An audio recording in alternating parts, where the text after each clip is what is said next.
วันนี้เป็นมือที่2เนาะคือว่ามือปิดก็ผ่านไปโดยดีข้าพเจ้าปอไซเบตสร้างจิตขอดำเนินรายการสัมผัสพิเศษในหัวข้อการถ่ายทอดวิสัยพักอ่านจากแม่สู่ลูกเนาะบางทีเขาโมกันเลยว่าหัวข้อของงานเราในปีนี้เนาะแม่นปลูกฝังการอ่านเดินแต่เยาว์วัยฉะนั้นข้าพเจ้าจึงเห็นในความสำคัญเนาะโดยเฉพาะแม่นการปลูกฝังการอ่านเดินแต่เยาว์วัยความเป็นจริงว่านี่เขาก็มีการสัมผัสพิเศษน้องๆนักศึกษาที่นะครับพัฒนาเดินการโตแต่การโตบางทีเนาะในการสัมผัสแต่ก็มีหลายคำถามมีหลายคำตอบที่ส่งแสดงให้เห็นว่าการปลูกฝังการอ่านเดินแต่เยาว์วัยอ่านแอนโมเมนต์จุดเริ่มต้นของการปลูกฝังข้าพเจ้าแน่ใจก็คิดว่าเราจะปลูกฝังการอ่านเดิมแต่ตอนไหนแต่เนาะข้าพเจ้าคิดว่าฉะนั้นอีกทีนึงข้าพเจ้าก็แนะนำในทางของว่าเป็นมีครอบครัวแต่ครอบครัวเป็นก็กำลังศึกษาอยู่ประเทศจีนเนาะฉะนั้นเป็นบ่สามารถมาทางไทยมาเนี่ยข้าพเจ้าจะให้ทางหมู่เป็นโดยจากตัวเองเนาะจะคอยเป็นแนะนำตัวเองก่อนคอยเสร็จเจ้าสบายดีมาตรฐานข้าพเจ้าคือสุภาพรขานิชเป็นพนักงานอยู่ศูนย์การสาขาหนึ่งลาวเนาะครอบครัวข้าพเจ้าที่เรียนอยู่กระทรวงการต่างประเทศปัจจุบันนี้เป็นกำลังศึกษาต่ออยู่สป.จีนฉะนั้นมื้อนี้จึงบ่ได้สามารถมาร่วมกับพวกเขาได้เนาะข้าพเจ้ามีลูกชาย2 คนผู้กบคือแทนคุณเนาะแทนคุณแมนสุรินเพิ่นชื่อแท้แมนสุริยาภูมิแสงสุริยะอายุ10 ปีเนาะส่วนผู้น้อยนี่แมนชื่อบุญทักษาอันแมนสุรินคือกันเนาะชื่อแท้เพิ่นแมนสุริยาเดชแสงสุริยะอายุ2 ปีวันที่5 เดือน 5จะมาถึงนี้ผู้หญิงเป็น2 ปี 1 เดือนเต็มเจ้าให้คุณอยากแนะนำตัวเองไหมกับลูกสบายดีการซื้อแทนยูซื้อแทนแมนสุริยาภูมิแสงสุริยะอายุ10 ปีเรียนอยู่เรียน AIS ดังที่ข้าพเจ้าได้ติดตามผลงานของครอบครัวก็เอิ้นซื้อเลยสุภาพรเนาะซื้อดินของเงินมันซื้อเลยซื้อลินที่ครอบครัวตั้งให้แต่น้อยมุงจากกันซื้อตุ้ยเนาะแต่ว่าเวลาไปทำการแล้วหรือว่าเวลาไปเรียนในมหาวิทยาลัยต่างๆอยู่ที่ประชุมเลยมีซื้อตุ้ยแดงซื้อซุปแดงสุภาพรแดงห้องอะไรก็ได้เนาะฉะนั้นรูปแบบที่เฮาได้การเกี่ยมในรูปแบบการสัมภาษณ์นี่เนาะข้าพเจ้าจะให้ในสุภาพรในเราแบบวิธีหรือว่าวิธีชีวิตที่เพิ่นได้เรียนรู้ทั้งสองเพราะว่าแทนคุณเนาะแทนคุณเพิ่นมีผลงานหลายเนาะโดยเฉพาะเป็นคนสำเร็จขนาดการศึกษาได้ไปรวมอยู่ในการสอบเซ็งในระดับสากลแล้วก็นะครับรางวัลเนาะข้าพเจ้าได้ติดตามเป็น2 ปีผ่านมาคือว่ามีผลงานหลายสำหรับแทนคุณเป็นคนที่เก่งภาษาอังกฤษเก่งเนาะเก่งตอนท้ายจะสัมภาษณ์เป็นภาษาอังกฤษได้บ่แทนคุณเนาะตอนท้ายอาจารย์จะขอสัมภาษณ์เป็นภาษาอังกฤษฉะนั้นโดยอิงแซงแบบที่ว่าการเยี่ยมจะมองเวทีในทางเกิดสุขภาพเป็นเราเรื่องคล้ายๆว่าเราเรื่องเนาะรูปแบบที่เป็นในพัฒนาหรือว่านำใส่ในการปลูกฝังการอ่านเดิมแต่เยาว์วัยคอยเสร็จเจ้าขอขอบใจพระท่านขอขอบใจสำนักงานยันเชิญข้าพเจ้าเขามาร่วมแลกเปลี่ยนบทเรียนเนาะเกี่ยวกับประสบการณ์ในการเรียนรู้ลูกข้าพเจ้าแมนบาจะเล่าเกี่ยวกับจากประสบการณ์ส่วนตัวที่ข้าพเจ้าได้นำใช้ตรงการเรียนรู้ทั้ง2 คนเนาะว่าข้าพเจ้าได้ปฏิบัติแนวไหนข้าพเจ้าอาจจะต้องเราเริ่มย้อนคืนมาตั้งแต่ตอนตัวเองวางแผนมาจะเอาลูกขึ้นว่าเป็นสิ่งที่สำคัญและจำเป็นถ้าเราวางแผนก่อนว่าจะเอาลูกแล้วเราต้องได้ไปตรวจสุขภาพเนาะทั้งตัวทั้งเนี้ยเพื่อเตรียมพร้อมสุขภาพตัวเองให้มีความสมบูรณ์ที่สุดข้าพเจ้าไปวางแผนตรวจสุขภาพได้กินยาบำรุงก่อนเนาะเพราะว่ามันสิให้เรามีความพร้อมแล้วก็สิบ่มีเมื่อยหลายเวลาเราถึงพาสุขภาพเนาะ หลังจากระยะที่พาเนาะข้าพเจ้าได้คือโดยทั่วไปกับทุกแม่ค่ะเนาะคนก็สิมีกินยาบำรุงแล้วก็ไปติดตามตามปกติทางคุณหมอตามปกติเนาะสำหรับส่วนตัวแล้วนอกจากปฏิบัติตัวแบบนั้นแล้วเนาะข้าพเจ้ายังยันเวลาไปฝึกเรียนตอนระยะนั้นข้าพเจ้าเรียนทั้งภาษาอังกฤษและภาษาฝรั่งในภาคแรกเนาะหลังจากที่เลิกการแล้ว เวลาไปเรียนข้าพเจ้าที่รู้สึกว่าลูกอยู่ในท้องเวลาเขาอ่านต่อหรือเขาฟังลูกก็สิรู้สึกว่ามีปฏิญญาตอบโต้คือกันกับสิ่งที่เขาเฮ็ดอยู่เนาะดังนั้นจึงเฮ็ดให้สามารถปฏิบัติได้ไปเรื่อยๆจนกว่าสิท้องแก่จนกว่าสิเกิดเนาะหลังจากเกิดออกมาแล้วนอกจากสิไปเรียนแล้วเรามีการฟังเพลงฟังอย่างที่เพิ่นเว้าในบรรดา YouTube ในบรรดาต่างๆเพิ่นสิบอกว่าเวลาฟังเพลงแล้วเด็กน้อยสิรู้สึกผ่อนคลายรู้สึกแบบพระเจ้าตอบโต้กับเขาดีเนาะตอนนี้เคยสู้ก่อนในอ่านปึ้งครับแม่แล้วปึ้งนี่แม่ว่าได้อ่านเกือบว่าเป็นปกติในชีวิตประจำวันอยู่แล้วโอ้ปกติเพิ่นสิตื่นสวยหน่อยนึงเนาะมื้อนี้ล่ะมาแต่เช้าก็เลยบ่อยากตื่นปานใดครับปึ้งนี่แม่ว่าได้อ่านเป็นปกติเนาะเพราะว่าเส้นตัวอย่างเวลาถือพาบุญทักษะนะใน3 เดือนระยะ3 เดือนข้าพเจ้าสิตกเลือดเนาะเฮ็ดให้สามารถบ่สามารถย่างได้แล้วต้องไม่นอนกระบอน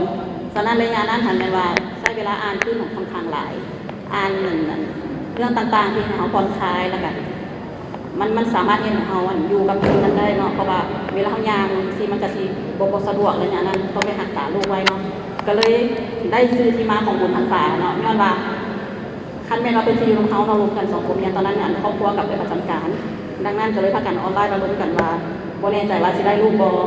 คันแม่นว่าจังได๋ลูกก็สิมาเป็นลูกของพ่อของแม่แล้วก็ให้บุญรักษาไว้บ่ว่าสิเกิดเป็นลูกผู้ชายก็สิคือนี่เนาะแล้วก็ได้อ่านหลายระยะนั้นเนาะก็คิดว่าการอ่านสามารถปลูกฝังตั้งแต่นั้นมาเพราะว่าหลังจากเกิดออกมาแล้วเนาะเฮาสิรู้สึกว่าเฮาสิสังเกตว่าเด็กน้อยเริ่มให้ความสนใจกับรุ่นป.2 ตอนใดแล้วก็สามารถตอบสนองได้ให้กับเจ้าในระยะที่เจ้าต้องการเส้นบุญทักษะเราก็ได้สังเกตเห็นว่าเราที่มาปิ่นมาพึ่งน้ำสอแล้วก็เวลาอ้ายเนาะเวลาเลี้ยงลูกสิ่งนี้อ้ายอยู่ใกล้ๆอ้ายสิมาเฮ็ดในบ้านอ่านก็จะสิมาแต่ญาติพึ่งญาติเนาะแล้วเขาเห็นว่าลูกเริ่มมีความสนใจก็เลยเริ่มบอกเธอตัวว่าเด็กเป็นใดแนวใดอธิบายไปแล้วก็ที่ค่อนข้างที่ไว้รับความสนใจที่ได้โดนที่บ่ค่อยบอกแวกไปยินกับสิ่งกระล่องอื่นเนาะแต่ว่าเวลาอยู่กับพึ่งกับสอนที่บ่ได้โดนตัวฉะนั้นฟังมาหมดนี้เขาก็สามารถบอกได้ว่าถ้ามีบรรดาท่านที่ตามบ้านก็จะเข้าใจว่าสิ่งแวดล้อมออกทางเขาเป็นปัจจัยหลักที่สำคัญในการฟังการอ่านฉะนั้นเป็นคำตอบหนึ่งสำหรับบ้านฉะนั้นหลังจากเกิดแพทย์คุณมาเนาะคุณรักษามาคุณรักษาได้มีคนกลางว่ามีการพัฒนาการยังไงแล้วที่คือจะเป็นว่าคนอื่นแต่ว่าเครื่องบินที่เรามาเราสมัครเกี่ยวกับการเรียนหลายตัวเป็นห้องซื้ออุปกรณ์ซื้อเครื่องบินต่างๆมาหันที่บอกไปได้ทำความสนใจเขาเท่าไหร่เนาะแต่คุณจนบอกว่าแม่ก็ต้องซื้อมาแล้วเพราะมัน6ซื้อน้องที่บอกไปอยู่ตรงนี้เนาะแต่ว่ากับปึ้งนี้เราทีมาตัวเริ่มเขียนเริ่มเนี่ยแต่ว่าเริ่มหลังจากที่เราสังเกตเราอ่านแล้วเนาะตอนที่แยกแทนคุณเขาที่มีสุดของบรรดาบัตรคำต่างๆเนาะที่ถึงนี่ก็ได้เขียนมาอยู่แต่ว่าค่ะนี่จะคือบ่ได้แสดงเพิ่นเนาะมันสิมีบางคำเป็นแต่ละระยะว่าเฮาสิสอนเล็กน้อยเหมาะสมแต่ละวัยกับเราแล้วเบื้องต้นสิมีอย่างพวก ABC ต่างๆเนาะหลังจากนั้นก็จะมีบรรดาชุดของบัตรคำศัพท์หลายๆแบบที่เหมาะสมกับเด็กน้อยแต่ละวัยและเขาสามารถดึงดูดความสนใจของเขาได้ในขณะเดียวกันก็ต้องมีแบบหลายแรงความรู้ซึมเนาะหลายแรงปึ้มคือเราจัดมันสิเม็ดปึ้มภาษาลาวเนาะเรียกแซดบอหรือว่าปึ้มฟังเนี่ยต่างๆก็สามารถนำมาใส่สอนได้พูดจากไหนพูดเอาตัวเนาะต้องสามารถว่าสิ่งแวดล้อมของเราสามารถได้เป็นอุปกรณ์ในการสอนได้ก็เลยเนาะเป็นบรรดาป้ายรถเราสิมาอ่านป้ายรถเพราะว่าในป้ายรถมันจะมีทั้งตัวหนังสือและเนาะแล้วมีตัวเลขให้เพื่อให้น้องในลูกเอาไปเอาให้น้องดูน้องหยิบมาตัวอย่างที่เราจำอยู่เดี๋ยวนี้มันเป็นอันวิธีเขียนนั่นเอง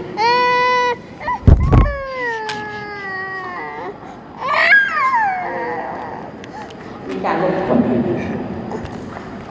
เด้อ เดี๋ยวแม่ไอ้จะไปเอาลูกมาลองดู ไม่แน่ใจ คาดเดี๋ยวหลายแท้นี่จังเนาะหลายแท้ ปล่อยลงเลย ลงเลย ว้าวมีหลายแท้ อันนี้ที่แม่นบรรดาตัวอย่างต่างๆเนาะที่ข้าพเจ้าได้จัดติดมือมาเนาะที่มีบรรดาอันเป็นรูปสีสันงามๆหลายๆที่เนาะแล้วก็ที่มีเรื่องที่เด็กน้อยสนใจจะตัดจะไว้เช่นอันนั้นเวลาสอนแต่ละมือเราจะมีความสนใจแตกต่างกันเนาะเราจะต้องไปตอบสนองแตกต่างกันตามที่เพื่อนนั้นเราน่าสนใจอยู่ในแต่ละระยะแล้วก็นอกจากนั้นเป็นข้าพเจ้าที่ได้เราโหลดเพลง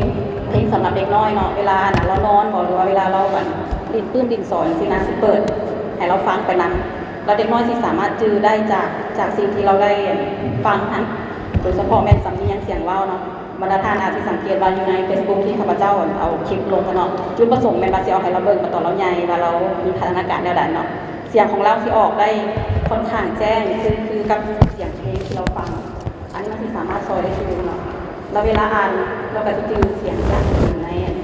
แต่เจ้าห้องเนาะมีคำศัพท์มีบุญนะเราที่สามารถอ่านได้แล้วก็สิประยุกต์ใช้กับแต่ละสถานการณ์ในห้องเขียนเตี้ยก็สิได้อีกแบบนึงเวลาอ่านเป็นปึ้งบอกเป็นตัวอักษรต่างๆแต่ละอันก็สิได้อีกแบบนึงเนาะ สมมติให้ได้ลองสาธิตลองตรงไหนบ้างเพราะว่าตามที่เป็นที่ตามใน Facebook เวลาออกเสียงภาษาอังกฤษตัวเช่นคนนี้ออกเสียงใน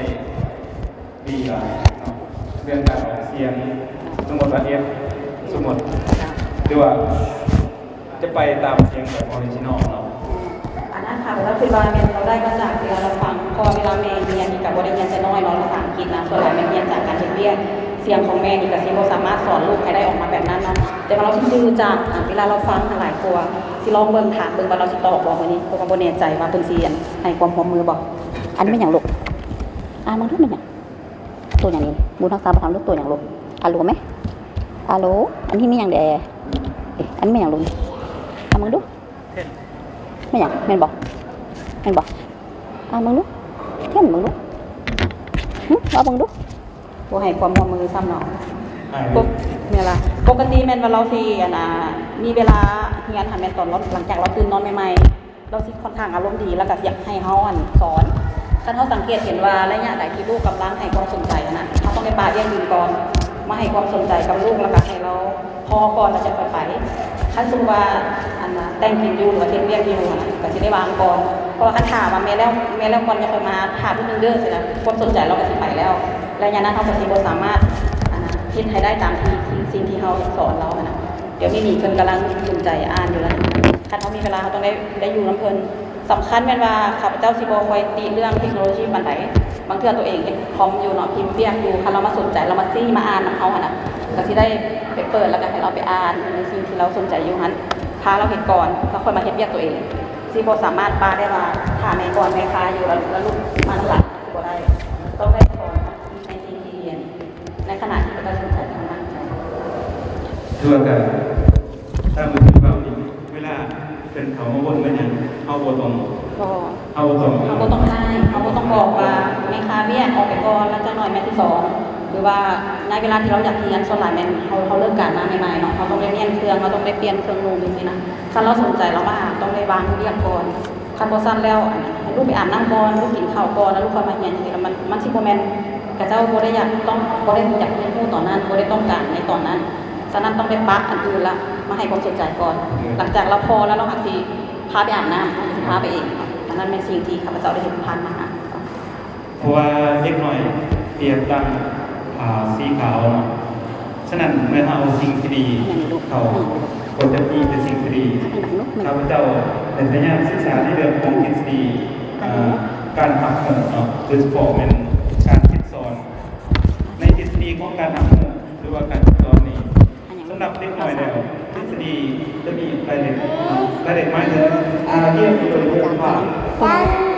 สั้นโอ้สมเสยมีตัวอย่างเดียวลูกสั้นอันนี้เป็นอย่างลูกอันนี้เป็นอย่างอันนี้ดิเป็นอย่างลูกดิริงมีตัวอย่างเดียวลูกริงมีตัวอย่างเดียวอันนี้ตัวอย่าง อ่านว่าจังไหนลูก ริงเก่งแท้ อันนี้ได้ลูกมาอย่างมูนสมเสยเก่งหลายมูนอันนี้ได้ลูกอ่านได้บ่บนภาษานี่มันตัวอย่างลูกด็อกนี่ตัวอย่างเด็กอ่านว่าสมเสยขอบใจหลายๆอีกตัวหนึ่งสุดท้ายตัวอย่างลูกนี่ตัวอย่างเด็กอ่านว่าสมเสยเก่งหลายโดยอันนี้ได้ลูกเก่งแท้ตัวอย่างโกอ่านว่าโอ้เจ้าขอบใจหลายๆเก่งแท้อันนี้ได้ลูกอ่านได้บอลเป็นอย่างไงวีนอ่านว่าวิน green เจ้าอันนี้เป็นตัวอย่างนอกจากตัวอย่างจากตัวหนึ่งที่ข้าพเจ้าได้ใส่กับลูกเนาะส่วนหลายแม่นจังซี่แหละคันเวลาเพิ่นกำลังเรียนรู้เพิ่นสนใจต้องได้ปล่อยให้เพิ่นคันยังจากเครียดบ่อยากเรียนก็ต้องได้ปล่อยคือกันเนาะเจ้าแล้วเราสิค่อนข้างชื่อไว้ข้าพเจ้าเริ่มจากสังเกตเห็นเราเอาปื้มอ้ายเนาะมาอ่านแล้วก็อ่านไปรถเวลาเดินทางไปใส่พาอ้ายไปซ่อมมากิโดบ่ซ่อมหยังต่างๆเราสิมักเห็นแล้วเราก็สิอ่านถ้าพี่ก็อ่านบ่ถูกดอกอ่านไปตามที่เพิ่นคิดว่า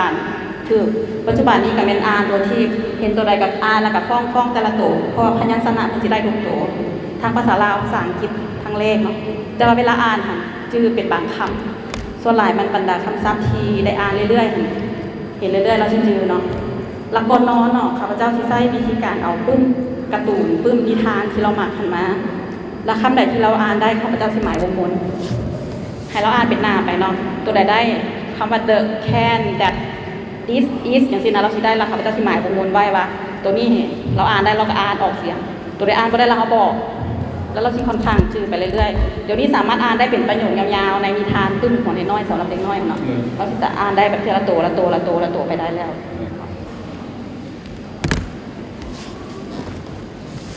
เป็นเรื่องที่น่าสนใจเนาะสำหรับแทนคุณเนาะสำหรับเด็กน้อยอันนี้เป็นคือกับทฤษฎีที่เข้าที่นักเขียนไปเขียนไว้เนาะเพราะว่าทฤษฎีการเรียนรู้สำหรับเด็กน้อยนี่ผู้ถามจะได้ไว้ที่สุดการคือเนาะการคือสำหรับคุณแม่หลังจากเขาอ่านเพื่อเข้าใจแล้วเขาต้องมีการคิดแล้วมีการพิจารณาแล้วมีการสังเกตการตัวนั้นเป็นในระดับที่สูงขึ้นไปสำหรับเด็กน้อยตอนนี้เป็นเฮาต้องให้เขาพัฒนาในเรื่องของความจืดเนาะความจืดดังที่เราเห็นอยู่ต่อไปอยากให้บอกเกี่ยวกับแทนคุณโดยแทนคุณเพราะว่าแทนคุณนี่มีพัฒนาการที่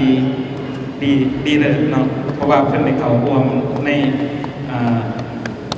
นการแลกเปลี่ยนในระดับสากลแล้วก็ได้รับรางวัลเนาะขอให้ทางเอื้อยเราเกี่ยวกับการเลี้ยงดูของแทนคุณในระยะผ่านมาแล้วก็ผลงานที่เพิ่นนำเนาะเพื่อให้เป็นที่รู้จักของคณะแขกก็สุดเดี๋ยวสำหรับแทนคุณเป็นว่าข้าพเจ้าก็ได้ใช้วิธีการคือเส้นเดียวกันกับการพูดภาษาเนาะเพราะว่าถอดแบบออกจากแทนคุณแล้วก็มาสอนบทภาษามาพัฒนาเครื่องมืออุปกรณ์มาเนาะข้าพเจ้าสังเกตเห็นว่าลูกที่ค่อนข้างมักเรียนมักอ่านโดยเฉพาะในเรื่องการอ่านเนาะแล้วเรียนในเวลาเรียนอยู่ในห้องเราที่สามารถทำได้ไว้เพราะว่าสิ่งที่เราสนใจมันที่อยู่ในใจจากสิ่งที่ตัวเองได้อ่านมาก่อนแล้วเวลาครูสอนหัวข้อที่ตัวเองพูดมาเนาะเราจะถามเดินไปเรื่อยเพื่อให้ได้คำตอบเนาะบางครั้งอาจารย์โรงเรียนจนใช้เวลาพักเขากินเขาเที่ยงเนาะมาให้ครูมาอธิบายเพิ่มดูแล้วย้อนเราสนใจอยากพูดอยากเรียนแล้วเราที่ค่อนข้างจื้อไว้แล้วได้มีโอกาสได้ไปแลกเปลี่ยนไปแข่งขันในระดับอาเซียนเนาะสนามในระดับอาเซียนอยากให้ท่านคุณเราบรรลุไปสิ่งหัวข้อแดงของท่านที่ไปของอาเซียนเรามาจากไหนลูก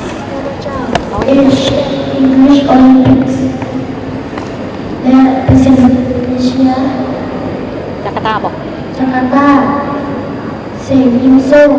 ย่อมาจากอย่าง โยงมาจาก International Math Science Olympiad เจ้าเพื่อจะได้มีโอกาสไปนะมันทางโรงเรียนนอกโรงเรียนเพื่อที่มีการจัดการแข่งขันแล้วก็คัดเลือกเอานักเรียนที่เรียนค่อนข้างได้คะแนนดีเนาะอยู่ในมาตรฐานแล้วก็พาไปแข่งขันเนาะแต่ว่าเนื่องจากว่ากลุ่มของเด็กน้อยที่แข่งขันมันจะมีหลายระดับแล้วก็ความเข้มข้นในระยะก่อนที่ไปเสร็จเนาะก็เลยว่ายังบ่สามารถจะรางวัลที่มันสูงมาเถื่อแต่ว่าก็เจ้าก็ได้เรียนได้ประสบการณ์หลายแล้วก็สำหรับตัวใหม่ๆในกลุ่มการเซ็นของโทโก้จูเนียของเด็กน้อยนะเนาะพอดีเซ็นบางต้นปีเนาะคนหาก็ออกวางเมื่อวานในคืนนี้เขาก็เราเป็นได้ที่3ในจำนวนนั้นเซ็นหลายคนนั่นแหละ โดยทอโคจูเนียร์เป็นจัดโดยกระทรวงศึกษา ใน เนาะ กระทรวงศึกษาพร้อมกับจาก IIG จะจัดทั่วประเทศนะคะส่วนใหญ่ธรรมดาสามมาตรฐานแล้วมันจะต้องเด็กน้อยคนนึงม.1 หาม.4 เนาะสำหรับโทโก้จูเนียร์สำหรับแทนคูณแมนปกติมันเป็นปีนี้ธรรมดามันต้องได้อยู่5แต่ว่าย้อนว่าเพิ่นเรียนค่อนข้างได้ดีเนาะได้กับทุกวิชาแล้วก็ทุกภาคเรียนทุกวิชาสำหรับทางโรงเรียน AIS ของโรงเรียนธนาคารอุตสาหกรรมเนาะเพื่อได้เห็นการปรับปรุงมีการเซ็ก IQ แล้วก็มีการบันทึกความก้าวหน้าของการเรียนก่อนที่เราอยู่ป.ปีฉะนั้นในต้นปีนี้เราจะก้าวมาเพื่อว่าพิจารณาให้เลื่อนห้องข้ามห้องป.5ไปเลยเป็นยันที่ห้องป.1ฉะนั้นปัจจุบันนี้แทนคุณเรียนจบห้องป.1แล้วป.1มาจบปีพักในเมื่อวานนี้แต่ว่าในขณะเดียวกันตอนได้งานพิเศษจบสั้นป.5เนาะคุณต้องได้ไปเซ็นห้องคำพูเพื่อให้ได้ใบแรกยืนว่าจบป.5มาเนาะแล้วเพิ่นนี่ค่ะฟังผลอยู่แต่ว่าได้ไปเซ็นแล้วสำหรับป.1เป็นทางแล้วไม่น่าจะเป็นคนของ2อยากถามต่อไปว่าเพราะว่าข้าพเจ้าเชื่อมั่นว่าคนที่ได้ครับแม่นเกิดมาจากสารอ่านแทนคุณในอ่านตึงได้มีลักษณะอ่านตึงเดือนหนึ่งจะหัวบอหรือว่ามีระเบียบบอหรือว่าแนวไหนอยากให้เราลองให้ฟังว่าเราอ่านตึงแนวใดแล้วเราฟังอ่านขนาดใดเนาะอยากให้เพื่อนเป็นผู้บอกผู้ฟังว่าเขามีกฎกติกาแนวใดอยู่ในครอบครัวเราเวลาเราอ่านดูฉันเป็นไรแต่ทำอ่านดูวิทยาศาสตร์ของ วิทยาศาสตร์นะเดี๋ยวตัวอย่างยกตัวอย่างปุ๊บวิทยาศาสตร์นั้นเราได้หรือก็ลดลูกก็ลดก็ดังวิทยาศาสตร์เช่น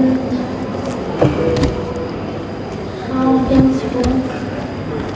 ก็ดังๆลูกเอาทิศมา How things work มันเป็นจากไหนลูกอธิบายมึงดูปื้มหัวนะอธิบายเอาทิศปาก การใช้ของเครื่องจักรต่างเอามาใกล้ๆปากลูกในโรงที่การใช้ของเครื่องจักรต่างอันนี้ได้สมมติว่า แต่จะมีรูปของเขามันจะบอกเรื่องต่างของสัตว์และอื่นข้าพเจ้าที่อธิบายตื้นหน่อยนึงเนาะเราที่มักอ่านตื้นค่อนข้างหลากหลายเนาะอ่านแต่ว่าชิ้นที่สนใจเบื้องต้นแท้ๆที่เป็นตื้นเกี่ยวกับสัตว์ต่างๆมันที่เป็นประเภทตื้นคือลักษณะเป็น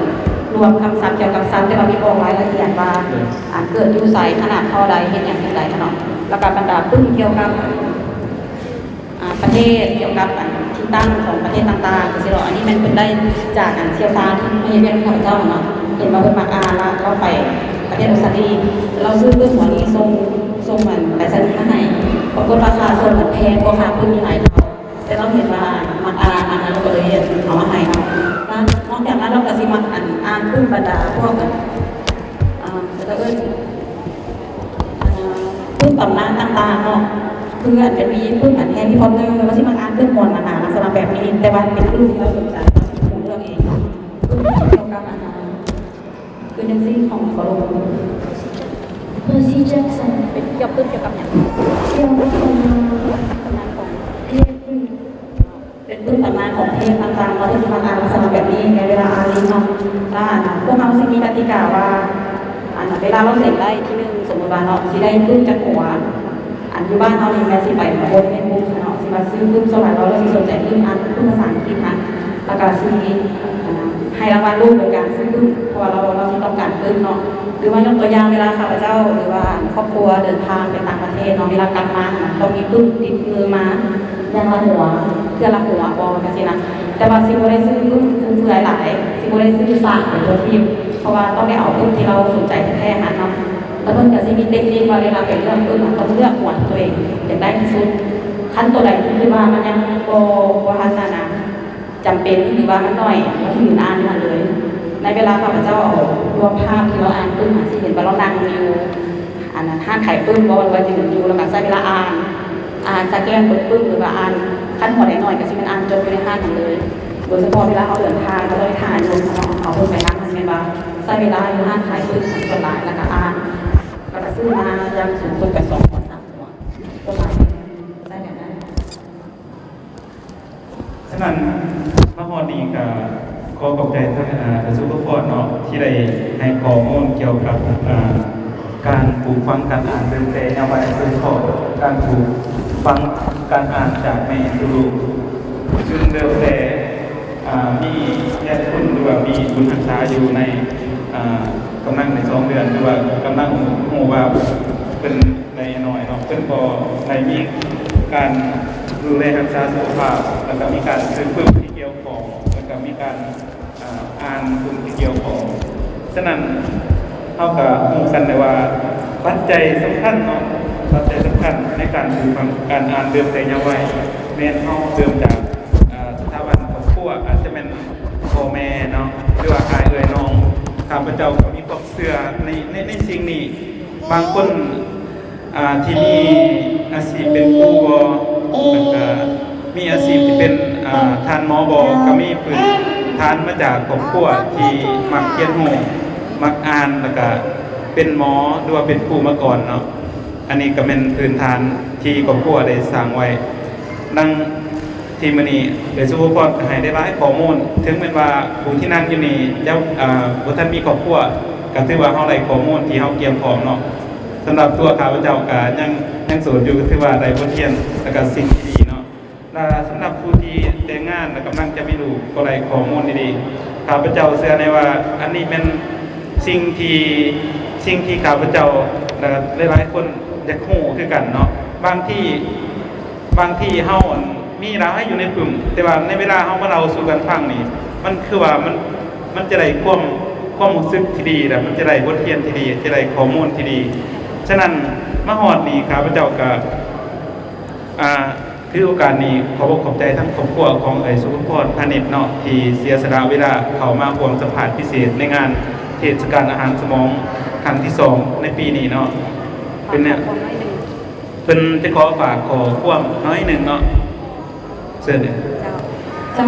ข้าพเจ้าขอขอบใจบรรดาท่านที่ให้เวลาให้เกียรติเนาะสละเวลามาฟังข้าพเจ้าได้เราเกี่ยวกับประสบการณ์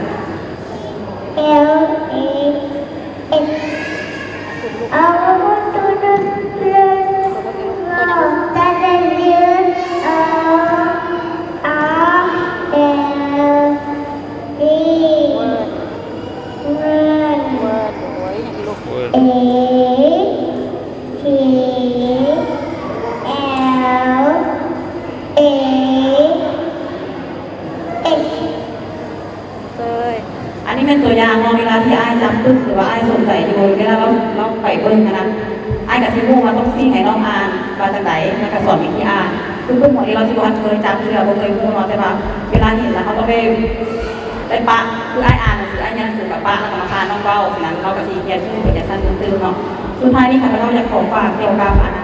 การเริ่มต้นคิดว่าสิมีลูกและเลี้ยงลูกมันเป็นสิ่งที่สำคัญต้องวางแผนมาจะได้กระไรเพื่อให้ลูกของเขาออกมามีพลังงานที่สมไว้ทางด้านสุขภาพเนาะทางด้านสติปัญญาและข้าพเจ้าก็เป็นผู้ที่ส่งเสริมให้บรรดาทานเลี้ยงลูกด้วยนมแม่เนาะข้าพเจ้ามีผู้ตั้งอยู่ใน Facebook กำลังดำเนินเอกสารมาที่ตั้งเป็นสมาคมซึ่งว่าสมาคมส่งเสริมการเลี้ยงลูกด้วยนมแม่เนาะฉะนั้นในหันก็จะมีการแลกเปลี่ยนบทเรียนเกี่ยวกับวิธีการเลี้ยงลูกวิธีการให้นมลูกที่เท่าไหร่ที่มีสารอาหารมีน้ำนมหลายๆออกมาเพื่อเลี้ยงลูกเพราะว่าข้าพเจ้าเชื่อมั่นว่าสิ่งหนึ่งที่แท้คุณแม่บุญจะได้จากข้าพเจ้าแก่การได้เลี้ยงลูกไว้นมตัวเองจนพ่อปี6 เดือน อันมุกเดือดทำนี้ทำแม่วันพ่อแม่ยังเดี่ยวบ่ได้ผลแม่กันน้ำกับบ่ได้ขีดเลยเนาะหลักการหลังจากนั้นก็เป็นสื่อต่อเนื่องและในกลุ่มของข้าพเจ้าจะได้มีการแลกเปลี่ยนเกี่ยวกับมีความน้ำนมเกี่ยวกับนมแทรกแข็งแนวไหนละลายน้ำนมแนวไหนกินแนวไหนจะมีสมาชิกประมาณ1,000 ฝ่ายคนเนาะข้าพเจ้ากำลังดำเนินการมาที่ต้นทะเบียนล่านะชาบรรทานวางแผนว่าอยากมีลูกอยากเลี้ยงลูกมีความตั้งใจว่าอยากเลี้ยงลูกด้วยนมแม่และสามารถเข้ามาแลกเปลี่ยนตัวเองมาได้คือเนาะโพสต์พอร์ตแต่เวทีแนวนี้แต่ว่าสามารถถามข้าพเจ้าทางส่วนตัวนั่นแหละก็ได้